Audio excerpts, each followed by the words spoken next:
Hello,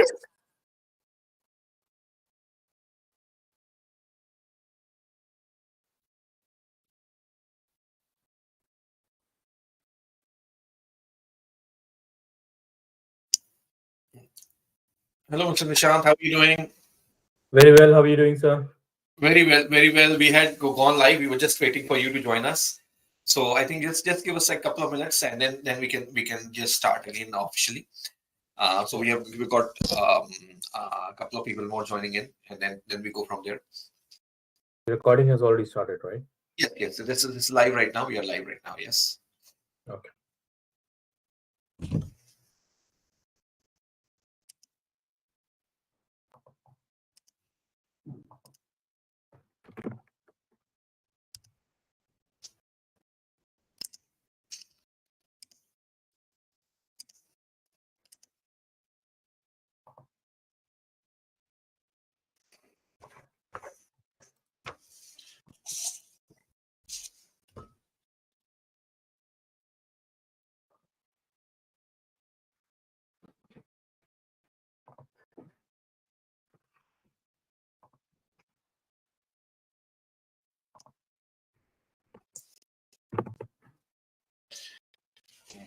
Okay, Mr. Nishant. I think we should start quickly.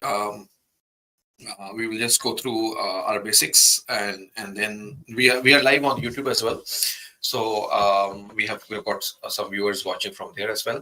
So yes, hello everybody. This is Nabil from Northwest Immigration, and we have got Mr. Nishant here with us from Cambrian and Hanson. Thank you once again, Mr. Nishant, for joining us. It's always a pleasure to have you around. And our intention again from this webinar is to educate our audience on how to come to Canada as a student, because it has again become very competitive to come as an international student, and the right steps have to be taken in the right manner to go through this thing. So this is where we have to. I will just hand over this mic to Mr. Nishant so that he can give his introduction, and then we can go from there. Thank you so much, Nabil. It was a pleasure for me to address such a large audience. My name is Nishant Singhai. I am the Director of International Student Recruitment for Cambrian at Hanson College. Over the period of the webinar, we'll also give you introduction about the college, where the campus and everything are. And we are really looking forward to have an engaging audience. Ask questions, whatever you want to ask us. It would be our pleasure to reply to you over the course of the webinar. Thank you so much. Thank you, Nishant. Okay, so our again we start with the basics um, of um, of the how a study permit application from for an international student is always based on two aspects. Number one is the admission, and number two is the study permit. So what we have is that number one, this is why we have Mr. Nishant who will guide us on the admission process, and then I will guide you on the study permit process, because these are two different processes which have to be taken worked on together. Because if so, I'll hand over to Mr. Nishant who will guide you on how to make a good application of study permit admission application then. Okay, perfect. Thank you so much again. So let me introduce you first the college. Cambridge at Hanson College it started in 2001, and then in 2005 we entered into a licensing agreement with Cambridge College. That means whatever programs we offer, they are all through Cambridge College, and all programs offer post-study work permit option. Uh, Right now, we have two campuses, one in Brampton and another one in North York. These two campuses run in total 7 programs. 3 are after school diplomas. That means if you have completed your high school, you can uh, apply for these one of the 3 programs. One is in business management, another one is in hospitality, and the third one is in tourism. For that, you need to have at least 50% score in high school, and plus you should have English and mathematics mandatory in grade 12 or class 12. Um, The second category of program is postgraduate programs in management. Postgraduate programs in management are project management and organization management.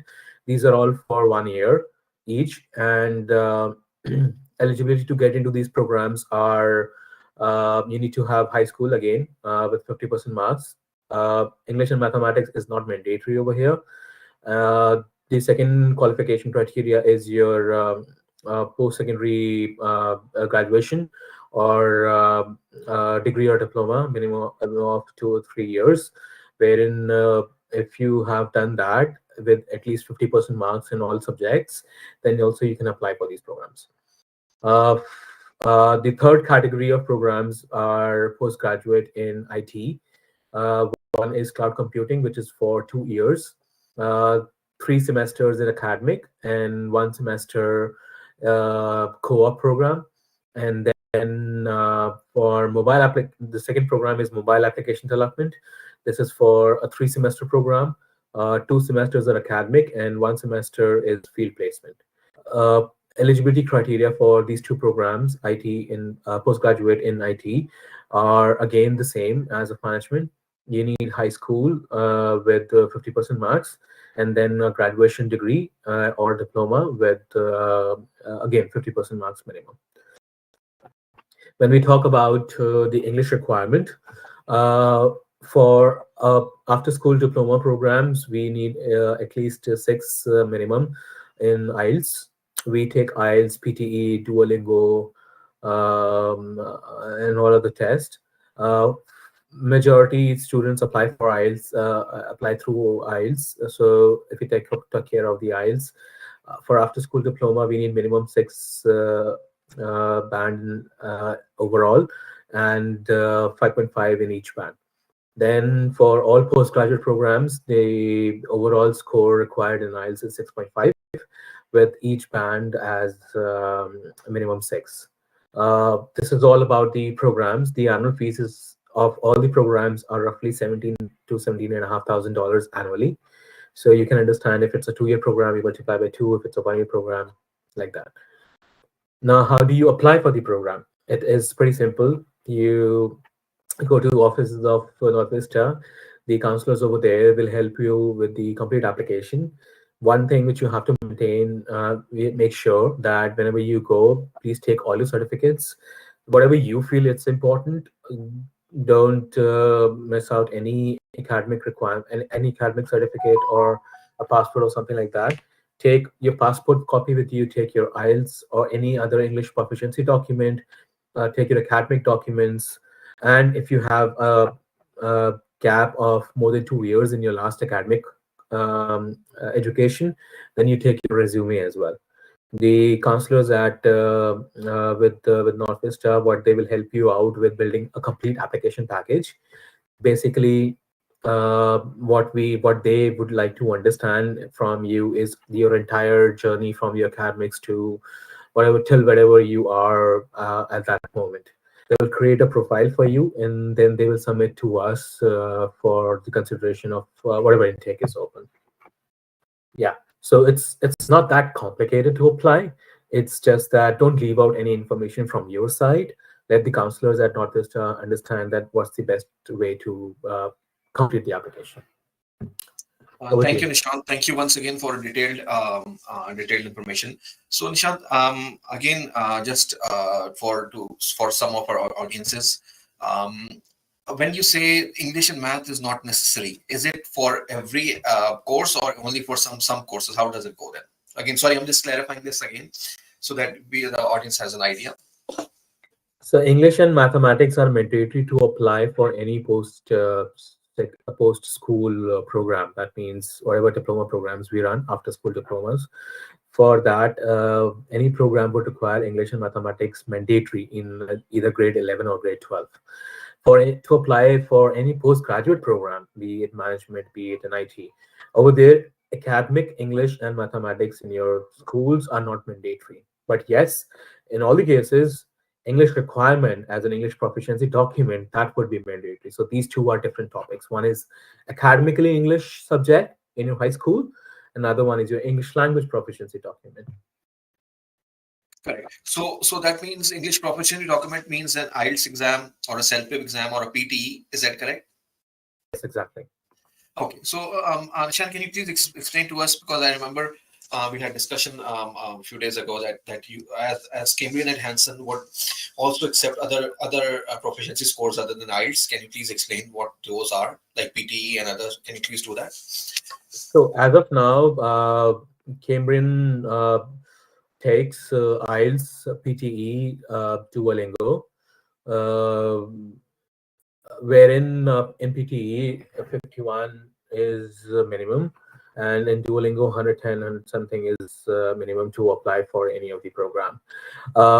Sometime back, you must have read the news about more applications, more uh, educate English proficiency test being accepted, but the Cambrian is accepting only these programs to apply for academic programs with us. So they take IELTS, they take TOEFL, PBT or IBT, they take PTE, and they take Duolingo.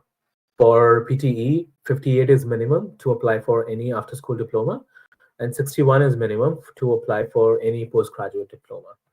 For Duolingo, 105 to 115 is a good score to apply for any after-school diploma, and 120 to 130 is a very good score to apply for any postgraduate diploma.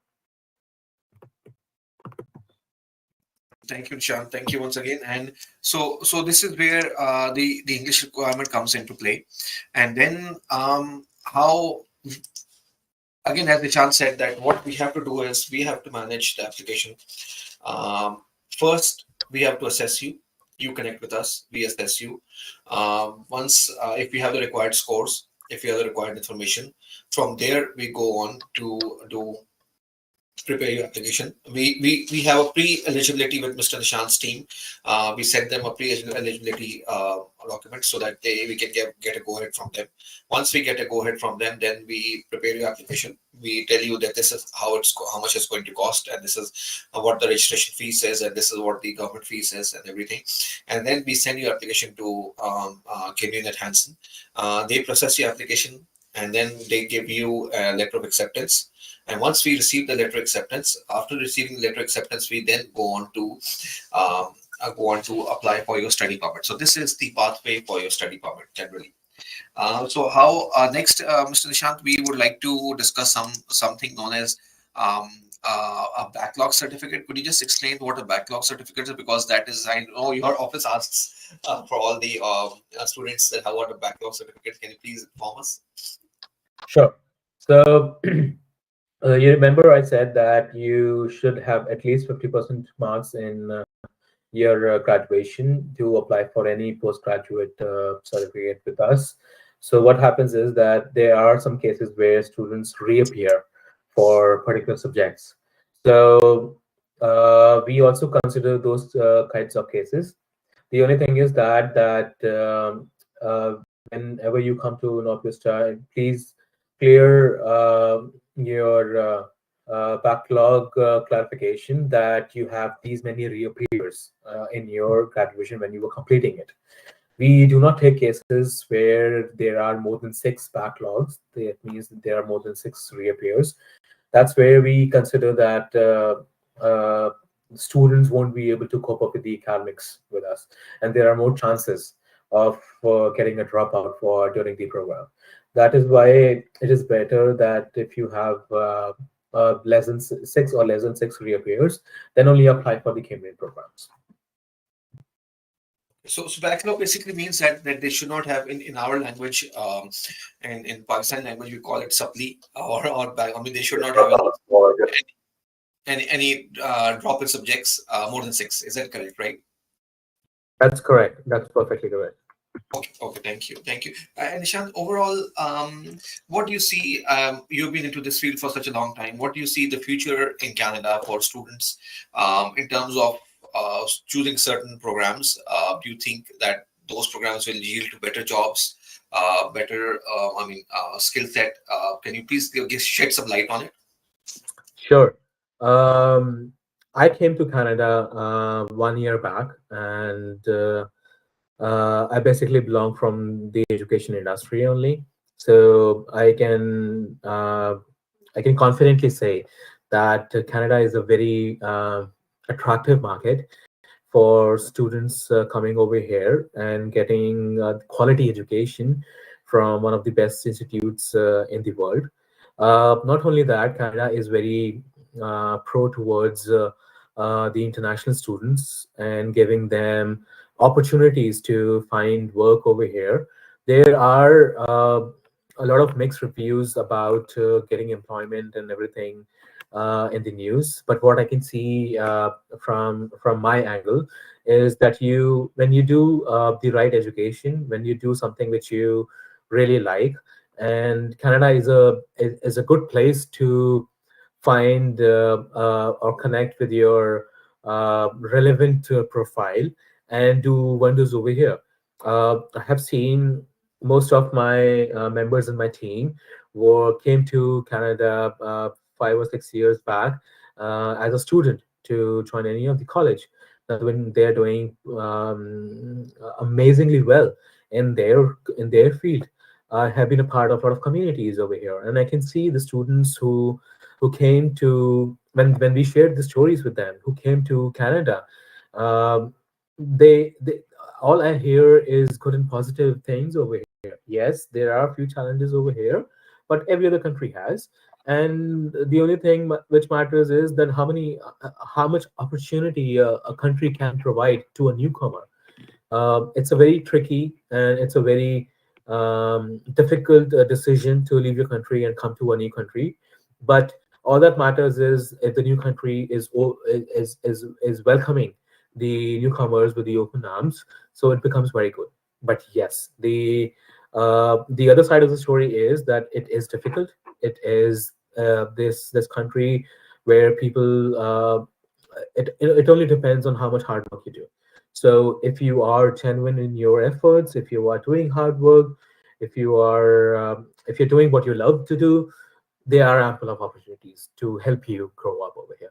So I feel it's the best country for the students community to come over here, and that's why Hanson also believes in making impact in a global community and through education for generational impact that we would love to make impact in your lives, and not only in your lives throughout your generation as well, right? And education is the best way to do that. Thank you, Nishant. Here we would like to inform the audience that Nishant, can you just give a brief about the fee structure of Hanson, Cambridge and Hanson, that how much does it cost for them so that they have an idea and just a little. I'll give the overview of STS, but you can give the overview of the fee structure that we have there. Sure. So all after school diplomas are for 2 years each, and they cost somewhere around in total, right? In including the other fees and everything, in total they cost around 8,500 to $9,000 per year. Uh, the postgraduate program in management, they cost around the same $9,000 for the total because it's a 1 year program. That means 2 semesters.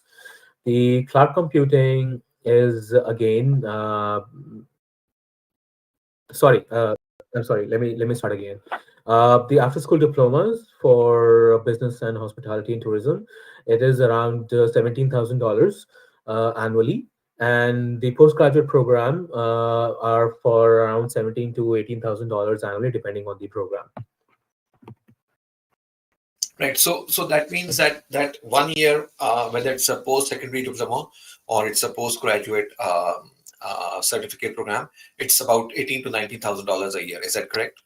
That's perfect. Okay, and Nishant, we were discussing earlier. Do you have a high school program as well? Just for little knowledge that we are discussing here for our audience. Yes. Let me bring these two topics. One is high school, and another one is English programs. So people who would like to explore opportunities to improve their English, or to have a pathway if they are not able to complete their IELTS or Duolingo or any English proficiency document to get into higher education program. We do English for academic purpose, EAP program for those particular students. These programs are for now online for 10 weeks minimum, but starting from November, we would be doing in-person classes mandatory. And then we are starting with ESL programs as well for specific industries. So people who would like to improve their English or in specific to their industry, they would be more than welcome to join these programs. The second category is the high school. We would soon be starting our high school programs as well, where we would be teaching OSSD credits. The students can attend these high school programs, and they can get OSSD credits to enter into any higher education program. But again, this would be in-person programs. Thank you. Thank you. So again, this is here we have to, I'll repeat what Mr. Nishant said here. The main thing is that we have to, if your English is weak, let's say we understand that you're unable to meet the required scores for in Duolingo or PTE or IELTS, and you still would like to apply for a study permit application in Canada, then we can go through the EAP program, English for Academic Purposes, at the college. What that means is that they will assess your English language, and then they'll guide you that you may need to do 10 to 12 weeks of English language before you can start your actual program. So what happens is that you will be able to come here. Let's say you start in the September session, you will do 12 weeks of English language. Then in the January session, you will take the actual course. So this is where then we have to prepare an application in our the application, the study permit application would be in a sense where it would be for English first, and then conditional letter acceptance for the whole program. So you will come study English. Obviously, there's an extra cost for studying English. It will not be part of the original tuition fee. There will be an additional cost, and then we go from there. Is that correct, Nishant? That's perfectly correct. Okay, excellent. Okay, next we have to discuss is Nishant, have you seen because obviously you deal with so many students and you deal with so many, have you seen applications which are not to your liking due to any specific reasons? I would like you to please mention those, that where you think those applications don't work out and why don't they work out. Can you please share those information? Sure. So it is about when you prepare an application, there are certain not to do's which you should keep in mind. One is don't hide anything. First, whatever your story is, your academic and your professional story is, do not hide. Please tell the counselors at Northwestern your complete story, starting from the beginning. That means starting from the high school, what you did after that, till what time did you did, if you did graduation, then how many years did you take to complete that program. Like what I told you about the reappear, or if I talk about the English proficiency documents, please be very truthful in that. Whatever documents you submit to them, the counselors at Northwestern and plus the admissions team at Cambridge and Hanson will do their due diligence to understand the authenticity of these of the documents which you have submitted. Please make sure that whatever you do, whatever you submit, they are extremely truthful. They are not fake documents, which may land submitting those kinds of things may land to block your application in future as well. When you come to Canada, for students who are onshore candidates, they come to certain public colleges in Ontario, and when they apply to these programs and they come to Canada on the basis of the admissions into those certain public colleges in Ontario, and if they don't complete at least one semester with them, and then they, for some reasons, they decide not to follow that, and they would like to change the college without completing first semester, then also we can't take them. In Canada, we call them Consortium of Ontario Programs. And if until then, if you complete your one semester with these public colleges, you won't be able to get a transfer to any other public college. So this is something which you again have to make it clear. The last thing is that whatever Northwestern asks you to build your profile, make it very clear and simple. Do not overcomplicate things. It is not a very complicated procedure to build your application package. It is simple, but it will only be simple if you make it simple. Uh, let's be truthful. Let's be simple. Let's be plain. Whatever the story behind your academic and professional journey is, make it. Please present it on a platter to the counselors. They will understand. They will uh, uh, complete the package, as Nabil has said, that they already know the pre-eligibility and everything according to that, and they can advise you better that which program you can apply for and how can you apply for. Thank you, Nishant. That is very, very important. That what we do is that the main thing is the truthfulness, the honesty on the application, because people think some students have approached us in the recent past, and I've discussed with Nishant as well, that they try to give us fake documents, and believe me, the systems in place. Both in our corporations with us here at Northwestern and with Mr. Nishant's school colleges are very strong. We review the system application, and we know this is not a genuine application or this is a fake application. So this is where and the reason why we catch you at this step is because if you are caught by Immigration Canada, then you can be banned for misrepresentation for a 5-year period or even up to a full life, and that ban could affect you in other countries as well, in Australia, US, England, anywhere else. So this is where we want honesty, transparency, and truthfulness from the applicant. That whatever it is, even if you have a low score, doesn't matter. You have a low score in IELTS, doesn't matter. We are going to offer you EAP, English as academic purpose. So we are going to offer you something else. We are going to tell you, and then with the consortium of colleges in Ontario, where they have all the Nishant, how many colleges are involved? 18 or 20 colleges? How many? It's 18 now. 18 now, right? I think so. Yeah, it's 18 colleges. So anywhere, if you are a part of those 81 of those 18 colleges, where Cambridge and Hanson is one of them, Loyalist, St. Lawrence College, you name it. I mean, Sheridan and Centennial, Seneca, whatever you are there. If you land and if you don't want to study, you will not be able to get admission into some other college from within Ontario. So that is a challenge that students are facing, and we have seen that challenge coming up.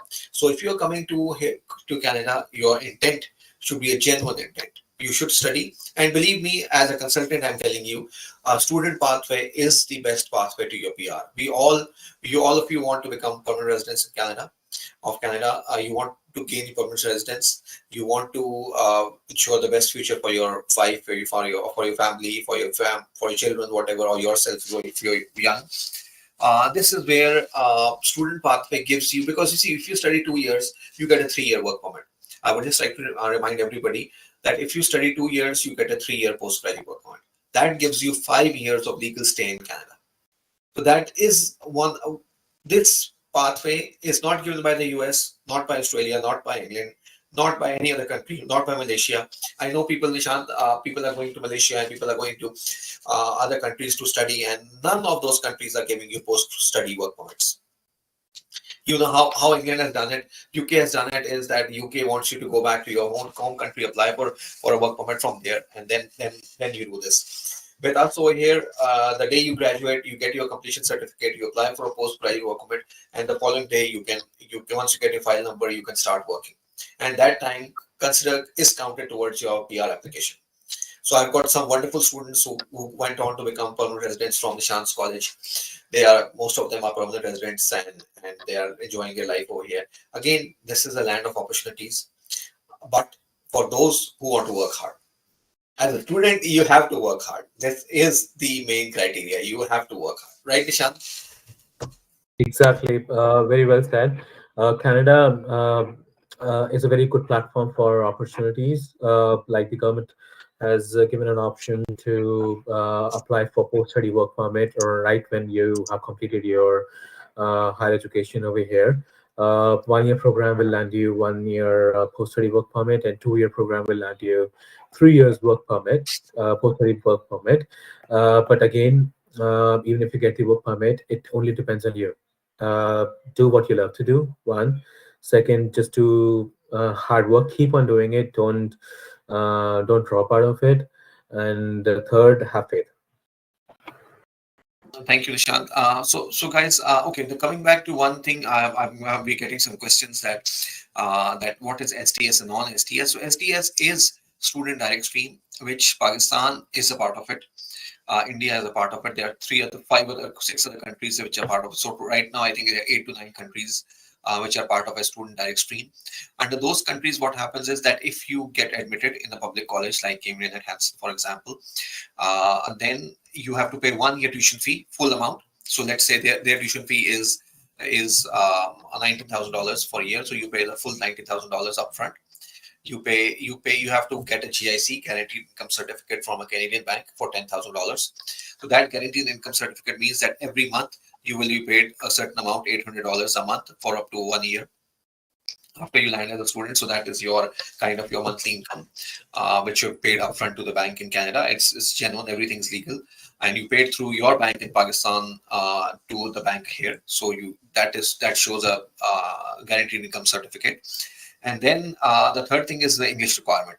So for SDS stream now, they have added PTE and CAEL, CAEL, Canadian test, and they have added those tests right now, and TOEFL as well, other than IELTS. So, but the minimum requirement of IELTS academic is 6 band in each. By the way, IELTS general is also can be used for the purposes of study permit, but the officers don't prefer it. I've done applications where we have used IELTS general, but again, it's not preferable. Correct, Nishant? Exactly, yeah. Okay. So this is where we do that, and after doing this, we are going to. We submit your application to the Immigration Canada. They take about 15 to 20 days to go through the whole process and can give you a decision. So Nishant, lately I've had a lot of requests from people that a lot of students have been kind of discouraged because the government of Canada is using an AI system known as Chinook, which gives some hasty decisions, and then you have to reapply. So can you just shed some light on it a little bit, and then I'll share my experience on that as well, please. Yeah, I think you would be the best person to respond on that. Whatever I understand from it is it's because it might be because there is a huge applications pile up, and they really want to give opportunity to all the students who have applied for a particular intake. Please don't get discouraged about it till the time. Like I said before, if you make it simple, it is simple. If you make it complicated, it will be complicated. So if your journey, academic journey and professional journey is straightforward and clear and simple, I don't think you should be worrying about it. You just have to listen to the counselors at North Vista. What they feel best is how they want to complete your application package and present it to the visa officer. Uh, they would know much better on how to apply and how to submit like that. Don't get discouraged about it. It is just that the government is taking steps to uh, have a faster response time in your visa applications. That's correct, Nishant. That's very correct of you. So what happens is that yes, there have been some rejections because of Chinook. There have been, but again, you see, that's a part of the system. We are up against the system. Nishant, correct me if I'm not wrong. There are over 900,000 international students in Canada as of now. Correct, Nishant? And you see, 900,000 international students in Canada means that across Canada. Canada is a big country, 10 provinces, 3 territories, hundreds of colleges, hundreds of top level universities. So, and there are students coming from all over the world. It's not just Pakistan, India, not all those countries. We have students coming from countries where Nishant and myself have never heard of the countries, right? Nishant, I mean, we get those. So again, the interest in Canada is because of the possibilities that Canada has to offer to an international student. You study, you get a postgraduate work permit. You have a spouse. While you're studying, they get an open work permit. So we have got hundreds, thousands of students, Nishant, right? Those who have spouses and all their spouses are on open work permit. So if you are a student and you are married, you can bring your spouse here, and the spouse has an open work permit, will get an open work permit. So your study permit is for 2 years, your spouse's study permit is for 2 years. You get a postgraduate work permit for 3 years. After 2 years of study, your spouse will get an open work permit for the 3 years. So legally, your spouse, and if your children, so the children up to grade 12 can go to schools in Canada free of cost based on your study permit. So this is the amazing part of Canada. This is why people want to come in. Ishant, you want to say something, please? No, definitely. It's a massive task. There are opportunities available. There are it's a good place to start your academic journey and any professional journey as well. So it's a very good way of coming over here. Okay, thank you, Nishant. The other thing is, guys,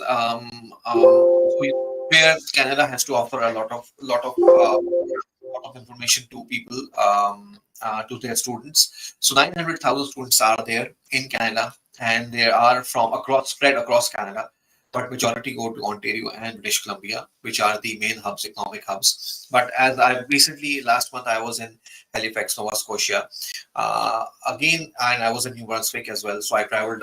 We have partners over there who help us. Go through the immigration process and other stuff. So I was there. They were telling me there's so many opportunities, job opportunities are there in those provinces as well. So I have my clients who have studied Nishant's College, Cambrian, and they have gone on to settle, get permanent residence from Nova Scotia or from New Brunswick. So these are again, you study at Cambrian College, you go for to work at Nova Scotia or in New Brunswick or some other province. It all helps you. This is where it helps you 100% throughout Canada. So it's not that if you study at Cambridge you cannot go anywhere. Your postgraduate work permit is an open work permit applicable throughout Canada, and you can go and study anywhere where you feel like that it's going to help you for the PR, or you have some better job opportunities. Because in Atlantic Canada, Western Canada, Alberta, the reason why people study in Ontario is because Ontario has to offer a lot of great great options to live here, great environment, and obviously you have more opportunities to work while you're studying here. Nishant, can you please tell us how is your work study week usually for international students? Is it 2 days classes, 3 days classes? How does it go, please? Yeah. So right now we have been maintaining that at least 2 days of in-person classes should be there in the campus, and there would be 1 day of online class. So you have 2 days free, where you can do anything. So what happens is when you pay for your fees and you get your visa, there's a time for registrations, which is happening right now for September intake as well. You will choose the timetable. You will be given a lot of options to choose from. So you will choose the timetable, and most of the timetable has 2 days of in-person, in-campus classes and 1 day of online class.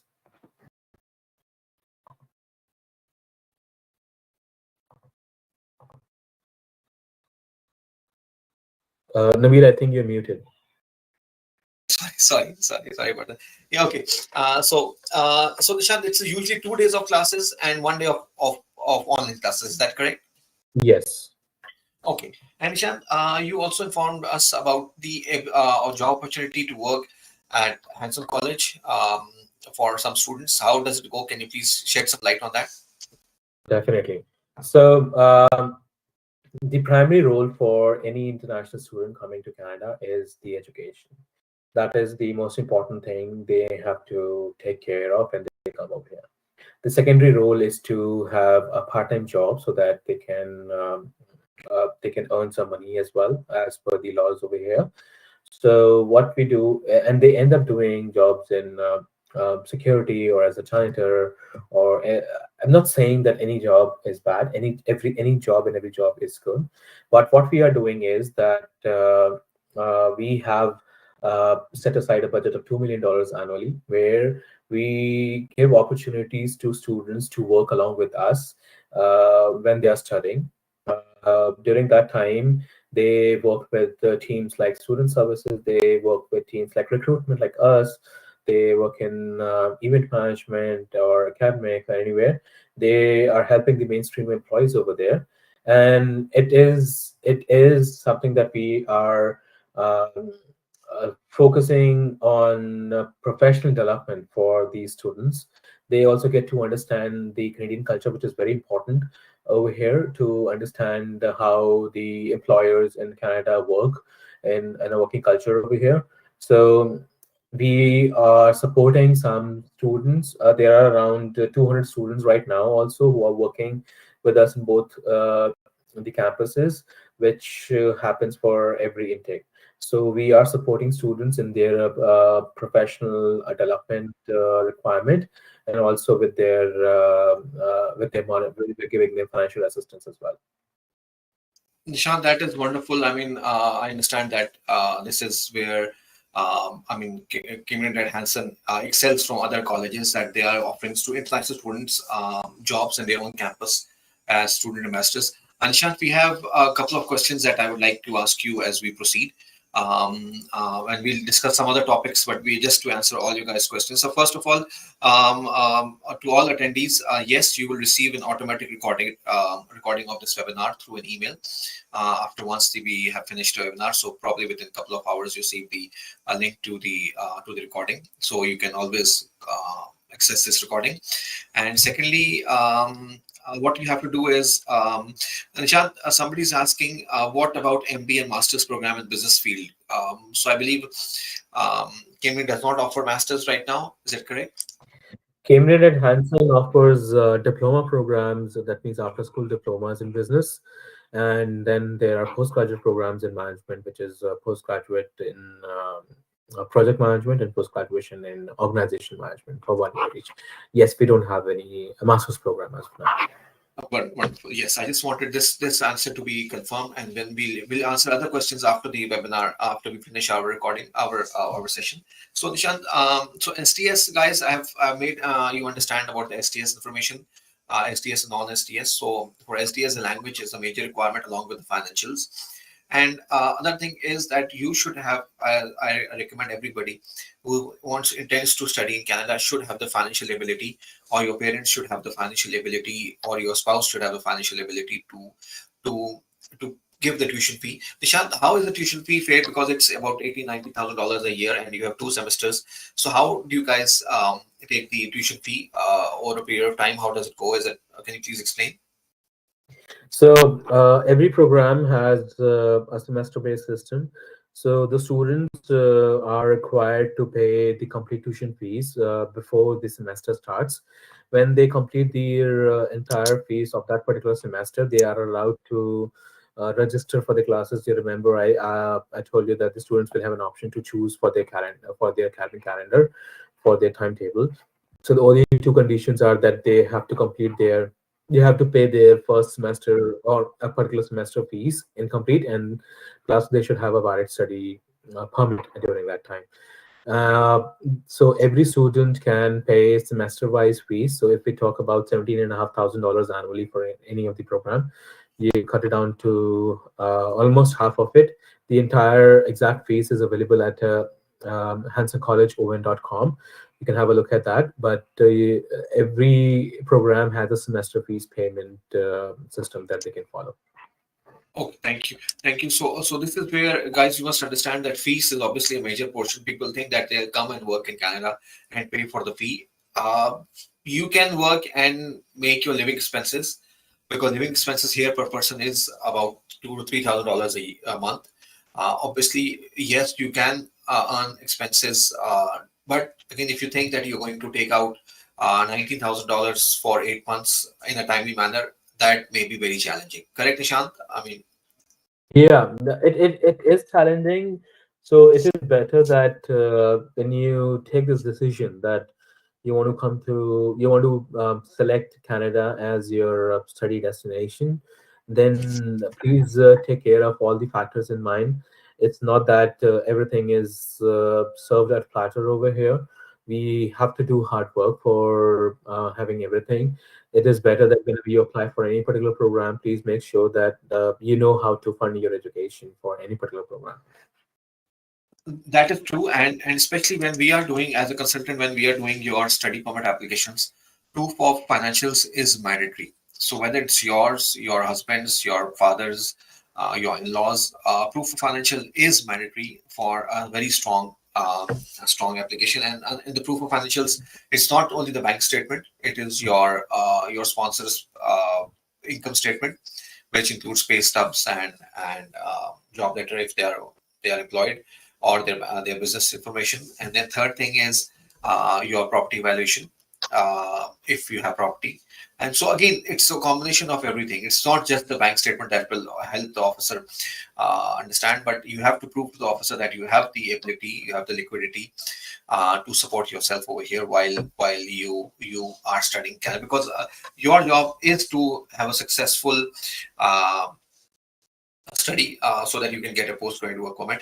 Nishant, can you please share your information about getting? I know it's my field, but again, I'm getting your input. That how What are the pitfalls of not continuously studying, and how does that affect the postgraduate work permit?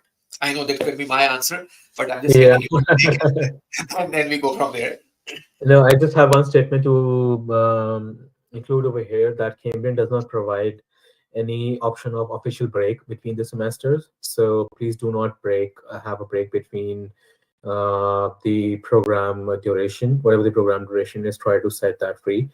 And like Nabil has said earlier, that understand through a visa officer point of view, they really need to be convinced that you are financially capable, that the program can be done in the required duration. There won't be any break or anything like that. Otherwise, they don't want you to fail. So that's the whole point, to for them to make sure that there are no breaks, that there are don't think short term. Don't think that you can survive on first semester fees, and then when you come over here, then you'll figure out what to do with the second semester fees. It's not like that.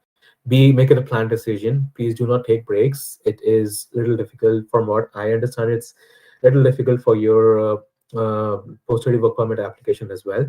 But yeah, over to Nabil. He would be the best person to answer that. And Nishant, if I'm not wrong, for part-time studies are only allowed in the last semester. Is that correct? If there is, if you are a bachelor student, or if you, is that correct? The part-time study with us is not allowed. Only with cloud computing. There's a co-op component in the last semester, and then with mobile application development and the hospitality and tourism program, there are field placements in the last semester. Okay, that's correct. Otherwise, as a consultant, I can guide you that if you are a bachelor student, a bachelor degree student, you have done 8 semesters over here in Canada. The last semester, only the last semester can be part-time as per the rules. The rest of them have to be continuous full-time. Continuous full-time. Cambridge and Hanson does not allow semester breaks, but certain colleges and universities, you can take the summer break, and that is considered full-time continuous studies. Because in Cambridge and Hanson, that if you started for September intake, you will finish in April. You started January, you will finish in August. You started in May, you will finish in December. So this is how it happens with Cambridge and Hanson. So there are 3 intakes. Again, I repeat: January, May, and September. September being the biggest intake overall in Canada. January probably is the smallest intake. May is the summer intake. So this is where we have to understand. But again, Cambridge does not offer any official breaks. You have to study full time. So if you're thinking that you can come and study and pay off, that will not yield you a postgraduate work permit, and then you will have to just go from there onwards. You'll lose your whatever you have studied, the options and everything. So Nishant, we have discussed misrepresentation. We have discussed this thing. We have discussed the okay. And Nishant, one more very important point is, which you can please answer, is that ideal timelines to apply. What are the ideal timelines to apply for each semester? So again, you have to understand, make an informed decision. For example, if you're coming from a particular country, you can go on the IRCC website and understand the visa processing times over there. they are very clear. They give a little indicative timeline. For example, if they're saying that you need at least 4 weeks, we need 4 weeks to make decision on your visa application. When you go back towards it, have at least a month's time to for the college as well to for you to prepare your application, the college to submit your pre-admit letter, which is a conditional LOA, and then you have to pay your fees. So right now is the best time to apply for January intake to in order to complete, have a safe route, have a safe timeline to join the January intake. For May intake, the best time to apply for the community enhancement programs would be around November. And for the September intake, which is the fall intake, the best time to apply for the program would be around June or May, June, and July. May is better, Chanda, because September, I know you guys are busy. We are also very busy. So May is the best intake, best time. So again, you see, again, guys, this is where you have to understand for every intake, it has to be whether January, May, September, you have to start connecting with us from 4 months prior. So this is the time for January intake. For May intake, the time would be about November onwards, and for September intake, it would be about May onwards. Because again, the problem, Nishant, can you please shed some light um, on the on this seats availability, that the challenge that you're facing, because that we discuss regularly that we are facing a lot of challenge. So can you please shed some light on how the early timelines are is very important for getting a seat in your college? So please understand that even though there is a huge population of students coming into Canada every year, but the colleges over here have limited capacity they can work on. So it always works on first come first serve basis. As soon as you complete your application, if we have seats during that time, which for January intake we have right now, you can apply for the program, you get the LOA, and you make the payment, you get the admission letter and the payment receipt. Then you apply for the visa. As soon as you make the payment with fee payments and everything, you apply for, don't waste time in applying for the visa, get the visa done. And as soon as you get the visa done, register for the programs. But again, it only depends on first come first serve basis uh, till the end, till the registrations.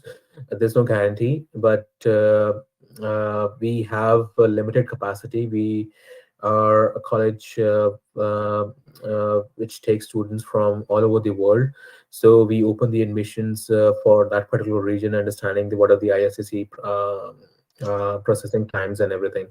But like I said before, it is only on first come first serve basis. So please apply in time so that you can get that particular seat for a particular intake. Okay, and Nishant, you have obviously you cater to applications from around the world. Um, Again, I know you have answered this question earlier as well, uh, but again, which is one component which I would say is the most important to you guys as a college to assess a student. One component, let's say, is that is very important for you to assess the whole application. See, the only there are two things which you have to maintain when you apply for any program in any of the college in Canada. One is whatever the eligibility criteria is. There's no way out. That if we say 50 is minimum, you can't apply with 49. We don't work like that. Secondly, is truthfulness in your application. If the admission officer feels that there is a gap in the story of that application package, then the concerns are raised, and then we start doing our due diligence, and then it get delays. So these are the two things which for any college in Canada is very important. One is the eligibility criteria, and one is uncomplicated application package. Thank you, Nishant. Exactly. You have mentioned the crux of the matter, that truthfulness and eligibility criteria. Again, guys, English has been a major concern for some people. So, which Mr. Nishant has clearly mentioned that you can do through EAP. English for academic purposes, although it will be an additional cost. But yes, you can come here, study for 10 to 12 weeks English. You will be in an environment where you will be encouraged to speak and listen and work in English, which will yield you a better results than if you are unable to do so in your IELTS. And then worst case scenario, if you are, let's say, 5.5 in two modules of IELTS, and we think your application will not go through a study permit, and you have the financial resources, we would recommend EAP, English as Academic Purposes, to come in with a conditional letter from Cambrian. So you'll study English at Hanson English program for one semester, 10 to 12 weeks, whatever you are assessed for. And then Cambrian will give you a conditional letter of acceptance, which we will use for your study permit. And then your study permit is approved, and you come here and follow your English pathway, and then onwards to Cambrian. Correct, Nishant? Right. Perfectly well said. Okay, excellent. Okay, Nishant, we'll take some questions. So we have some questions. Okay, Nishant, there's somebody has asked, guys, we are answering your questions. Please, if you have any questions, you can start shooting right now. I've done my BS in IT in 2013. Now I want to study MS or diploma in Canada. I have 10 years gap in my studies. Can you please guide me if I'm eligible for study in Canada? So this person, gentleman, has done BS in IT, Bachelor of Science in IT, in 2013, and he has not mentioned how old he is. Probably that means that he is about in early 30s. So can you please guide? For us, there's no cap on the age. I have a lot of mature students as well. When you have done BS in IT, then you have option to do postgraduate in IT with us, cloud computing or mobile application development. You can apply for that. The only thing is that once you did BS IT, which was last education, till from then, what were you doing till now?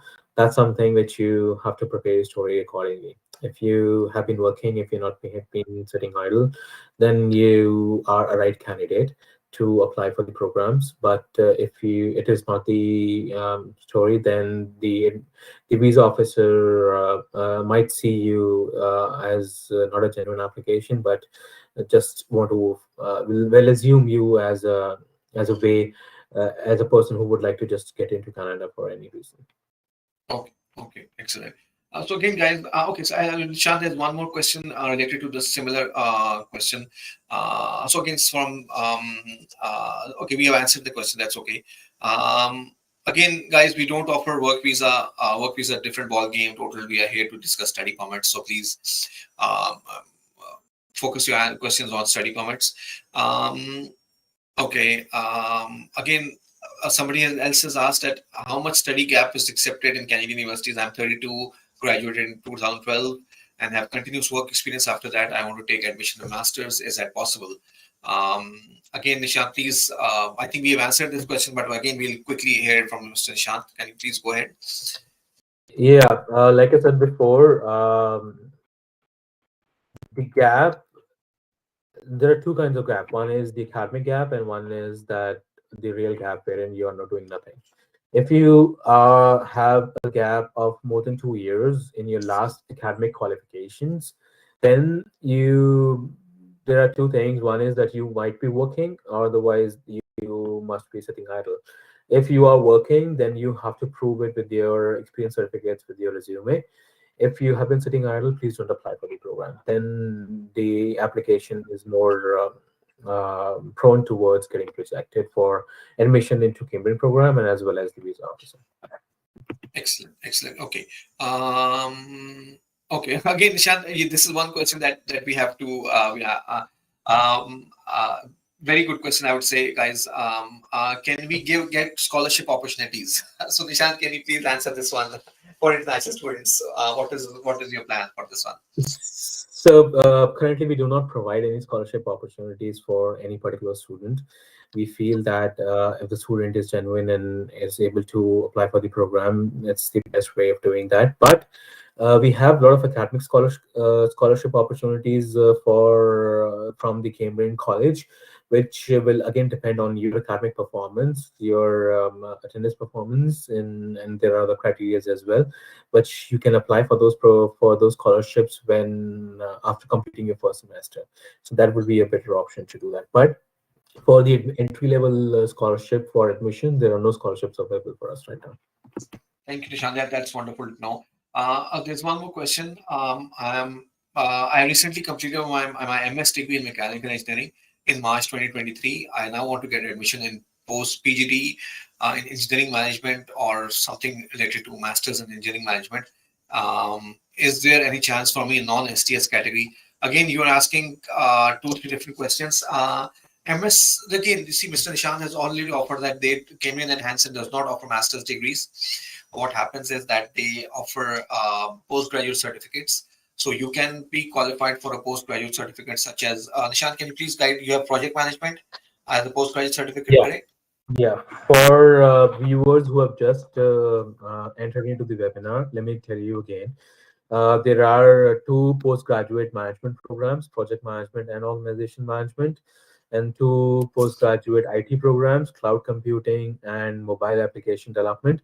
For all four of them, we need to have your high school documents and your post-secondary graduation degree or diploma with 50% marks in all courses. This is the only requirement, academic requirement to get into any PGD program with us. We don't have engineering management or MS in engineering management at Cambridge and at Hansen, but yes, these four programs are available. Nishant, one more thing is that what I would like to answer, and I would like to hear it from you as well, is that that the difference between a master's and a postgraduate certificate. A master's in Canada, correct me, Nishant, if I'm wrong, or if I'm wrong, that master's in Canada is a very expensive degree for international students. Usually it starts about, if I'm not wrong, $40,000 a year in different universities, $40,000 a year for masters. Okay, and then if you are doing 2 years, obviously that will be equivalent to $80,000 of tuition fee in Canada. So a postgraduate certificate, Nishant, here, can you please guide our audience that how a postgraduate certificate is beneficial over a master's degree, especially someone who has already done a MS degree from Pakistan, how it can be very beneficial for them. Postgraduate programs, like Nabil has said, that master programs are a little expensive for the students and also difficult to get in. Postgraduate programs are comparably a little easier to get in, and plus the course fees for these programs is not that high as the master's program with the universities in Canada. So postgraduate programs cost you around $17,000 to $17,500 annually. That's the fee for these programs. If you do 2-year postgraduate programs, or you can do 1+1 postgraduate programs, you will land into the same thing. That's 3 years post-study work permit, which will be similar as a master's program.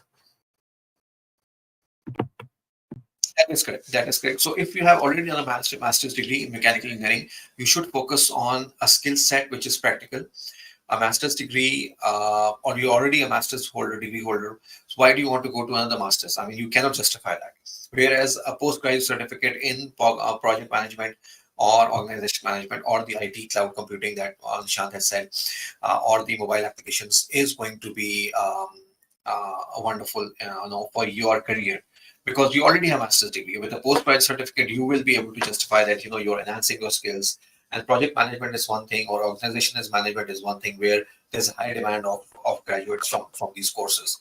So again, this is where you have to think smart. That what is your criteria for your future, and obviously keeping in mind your PR application.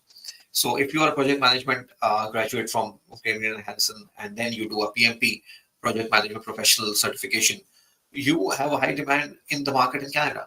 Obviously, I mean, there are a lot of job opportunities as a foreign student, as an international graduate, and this is how you have to think smart rather than going to another master and spending a lot of money for nothing. Okay, and Nishant, again, there's one question. When I have summer vacation, can we work full time? Yes, the answer is yes. But again, at Cambridge and Hansen, they don't give you any breaks. As I said, the September session starts September and finishes in April. Their May session starts in May, finishes in December. Their January session starts in January, finishes in August. So there are no breaks in their year. Yes, in some universities, if you're a bachelor student, you can work full time during your summer vacations or during your winter vacations. And then, okay, uh, okay. Again, somebody is asking, Nishant, this is again a case to case. This is a case to case. I question any credit exemption for BBA. Again, you see, BBA to BBA is a different ball game. We are here discussing post study, post secondary diplomas, or we are here discussing post secondary, post graduate certificates. Okay. Okay, again, I think we have answered your question, sir, that you have done a bachelor's in electrical engineering and you have done a 3-year diploma as well. So you already have a good study background. Can you, I mean, you can, this is where you have to think smart. You want to do another master's, you want to do another bachelor's for what? You can do a postgraduate certificate and improve your skill set, and you can show it to the officer that you already have a bachelor's degree and a diploma, and now you want to improve your skill set to get a better